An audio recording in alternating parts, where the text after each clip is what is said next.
Few cases covered on this channel are as confusing and bizarre as the Tromp family disappearance. Usually, unsolved cases are unsolved because the people involved are missing or deceased. But in this case, as you'll soon see, the Tromp family were all found one by one, but the circumstances of the disappearance are more confusing than the disappearance itself. The Tromp family was, by all accounts, a hard-working and determined family.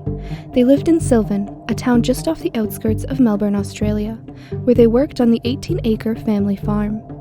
The family consisted of two parents, Mark and Jacoba Tromp, and the three children, Rihanna, Mitchell, and Ella, all in their 20s. Having established a successful red currant farm and earth-moving business, neighbors in the area described the family as workaholics and devoted to their work, but overall a normal family with nothing out of the ordinary. That was until August 29, 2016, when all 5 family members got into Ella's silver SUV and inexplicably left their farm, leaving everything, their phones, passports, credit cards, and taking nothing but a small pile of cash with them. The following day, after relatives started getting worried about where the family had gone, they called Victorian police, and upon arriving at the Tromp farmhouse, they found more questions than answers.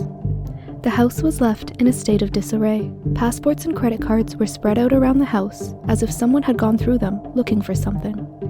All of the family's cars, except the one that had been taken, were left with the keys still in their ignition. It seemed as if the Tromp family had left in a hurry, maybe fleeing from something or someone. Neglecting to bring any credit cards and phones seemed like their way to go off the grid. But there was one important clue that the police found in the house. Although all the family's belongings, such as phones, had been left at the house, one seemed to be missing. Mitchell, the middle child of the 3 children, had brought his phone with him. But around 30 kilometers away from their home, the phone had been thrown out the car window and found on the road, likely amid fears that it was being used to track the family. In fact, police later discovered that in the months leading up to the sudden road trip, the family, especially the parents, had been showing increasing signs of paranoia. They seemed to believe that someone was out to kill them and take their money. But at this time, who could be chasing them or why remained unclear. Nevertheless, after a full day of driving, the family arrived in Bathurst, around 800 kilometers away from their house, where Mitchell, not as convinced of the family's paranoia, left to go back home at around 7 a.m., leaving the rest of the Tromps behind. Later that same morning, the remaining Tromps made their way to the Jenolan Caves, a popular tourist spot, around 60 kilometers from Bathurst. It was here where the remaining children, Rihanna and Ella, decided to follow in Mitchell's footsteps, and after presumably failing to convince their parents to come with them, they left the family. The two then decided to steal a car and drive south to the town of Goulburn, where they reported their parents missing. It was here that the 2 sisters, for some unknown reason, decided to go their separate ways. By the end of the day, Ella was the first family member to return home, and as she arrived, she was greeted with a flurry of confused police officers and interested media outlets. The intriguing story of a bizarre and off-the-grid road trip had made its way into the local news and left the Australian public hungry for answers. The next morning, Mitchell arrived home via train. Upon their arrival, the 2 seemed just as confused as the rest of the public about what had happened. They didn't seem to be affected mentally like their parents, but were confused nonetheless. To their credit, at this point, the 2 were less focused on explaining themselves and more focused on finding the rest of their family and making sure they were safe. But this was easier said than done. Around me lately, and hopefully some good comes out of this and my dad will come home and be safe and well. Can you shine any light on or perhaps explain why he may not want to be found? Because he's scared that people are after him, or he's not in a good state of mind. At this point, there were 3 family members still missing: Rihanna, Mark, and Jacoba. Rihanna had actually been found later that same day in the back of a stranger's tonneau. It seemed as if she'd been attempting to hitch a ride, but the most confusing part was the fact that Rihanna was found in a catatonic state. She had no idea who or where she was. The man who'd been driving the car said he'd been on his way to a doctor's appointment when he felt a kick to the back of his seat. Upon seeing 2 legs in his tonneau, he pulled over and asked a confused Rihanna if she needed any help or was injured, to which she said no. The driver, Keith Whitaker, then called police where they were able to identify her as Brianna Tromp and took her into psychiatric care. The bizarre discovery of a catatonic family member boosted the story even further into the media, as the increasing complexity of this case turned it into a local oddity. At this point, an interstate manhunt including police from New South Wales and Victoria were searching to find the remaining 2 members of the Tromp family. Mark and Jacoba had driven 600 kilometers south to the town of Wangaratta before they too became separated. Jacoba headed back up north, by what means is unknown, but eventually she was found in Yass, wandering around in an agitated state. Thanks for coming today. This today is a really unusual case. People. So that search has escalated to a cross-border situation, and New South Wales Police are helping us with that at the moment from their end as well.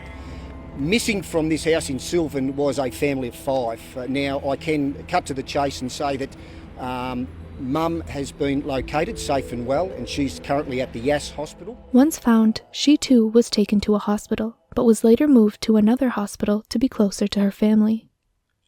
And then there was one. Mark Tromp was supposedly the most convinced of the paranoia, and the fact that he hadn't turned up yet was concerning. Family left their property on Monday, with police describing the case as extremely unusual. Mark Tromp is the only member who's still missing and was last sighted fleeing officers in Wangaratta. His wife and adult daughter are being cared for in hospital. His 2 other children have also been found, and say the family left because Mark feared they were all in danger. Around this time, there was a report that Mark Tromp had tailgated a couple in the Wangaratta area. The couple later reported that Mark was so close to their car that they couldn't even see his headlights. Eventually, they pulled over and Mark stopped behind them, before getting out of the car, running into the middle of the street, staring at the couple, and then turning around and running into a nearby park. Also around this time, there was a series of break-ins in a motel in the area. Whether this was Mark or not is still unknown. Saw police dusting for fingerprints at a Wangaratta motel.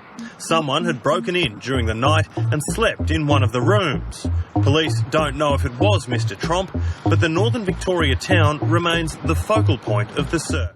However, on September 3rd, 5 days after the family initially went on their road trip, Mark Tromp was finally found walking along Greta Road along the outskirts of Wangaratta.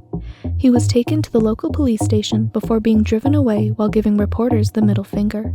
He was later cleared by a medical assessor, meaning the assessor determined that he was stable in mind and body and didn't need to be taken to hospital. But one question remained: what happened to the Tromp family in the first place?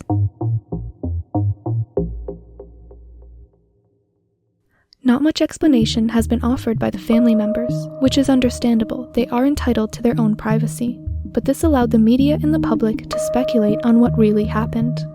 Let's start with what's confirmed by the family and police.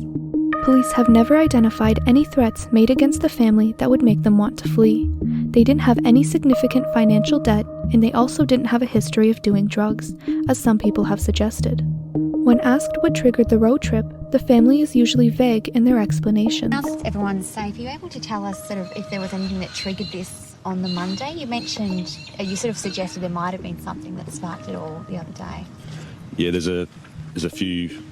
There's nothing that I know for sure, but there's possible things. But I can't say at this stage because I don't know. I'm not certain.